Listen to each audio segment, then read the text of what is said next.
వారాహిమాత సప్త మాతృకలలో ఒకరు. ఈమె లలితాదేవి మాతకు సైన్యాధ్యక్షురాలు.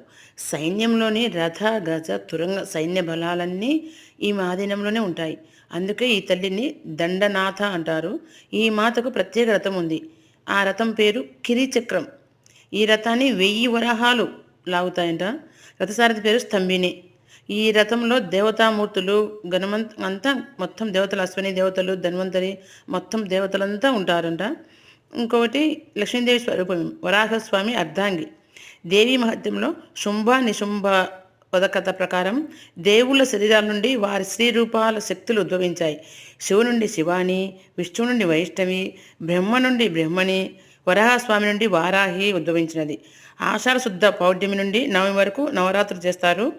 ఈ అభయహస్తాలతో మనకు దర్శనం ఇస్తుంది. భూ తగాదాలు నివారిస్తుంది. లక్ష్మీ సహస్రనామాల్లో ధరణి ధ్రువ అని మనకు